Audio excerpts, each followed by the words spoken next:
چنانچہ ہارون رشید کو ایک مرتبہ پیاس لگی تو اس نے دربار کے خادم کو کہا کہ ایک پانی کا پیالہ لاؤ۔ خادم پانی کا پیالہ لایا۔ ایک اللہ والے پاس بیٹھے ہوئے تھے، وہ کہنے لگے بادشاہ سلامت، میری بات پہلے سن لینا، بعد میں پانی پینا۔ یہ بتائیں کہ اگر آپ کو پیاس لگی ہوئی ہو، حلق خشک ہو اور پانی کی طلب ہو اور آپ پانی کا پیالہ مانگیں اور کوئی بندہ آپ کو کہے کہ مجھے اس کے بدلے کیا دیں گے کہ میں آپ کو پانی کا پیالہ لا کر دوں، تو بادشاہ نے کہا میں آدھی سلطنت دے دوں گا۔ اس نے کہا اچھا، آپ نے وہ پانی کا پیالہ پی لیا۔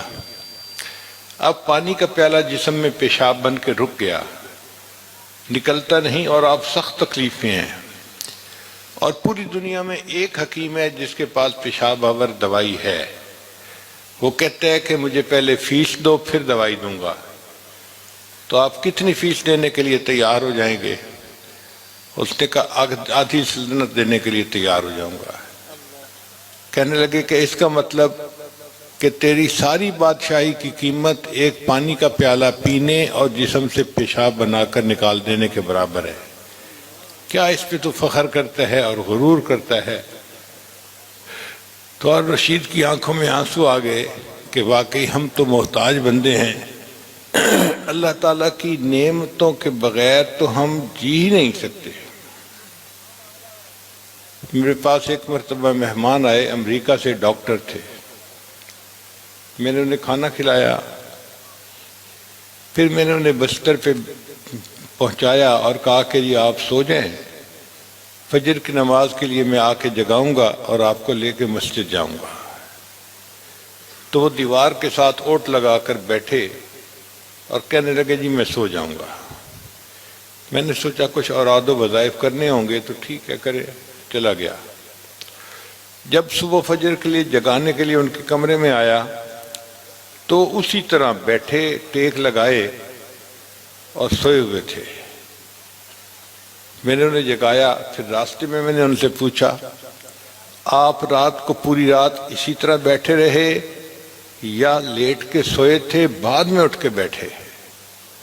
اس نے کہا حضرت میں ڈاکٹر ہوں اور میں ایک ایسی بیماری کا شکار ہوں کہ جب میں لیٹ کے سوتا ہوں تو معدے کا سب کچھ میرے باہر نکل آتا ہے منہ سے، اس لیے ڈاکٹر نے کہا ہے کہ اب آپ بیٹھ کے سو سکتے ہیں، لیٹ کے نہیں سو سکتے۔ ان کو ان کے یاد دلانے پر مجھے احساس ہوا کہ یا اللہ، یہ لیٹ کے سونا بھی کتنی بڑی آپ کی نعمت ہے۔ پھر ہم نے اس پر ریسرچ شروع کی تو ہمیں پتہ چلا کہ بہت سارے جاندار ایسے ہیں جو لیٹ کے نہیں سوتے، کھڑے کھڑے سو لیتے ہیں، ان کی قسمت میں لیٹ کے سونا نہیں ہے۔ اور ہمیں دیکھیں اللہ تعالیٰ نے کتنی بڑی نعمت عطا فرمائی، سردی کے موسم میں کمبل لے کر، رضائی لے کر آرام سے لیٹ کے نیند کے مزے لے رہے ہوتے ہیں۔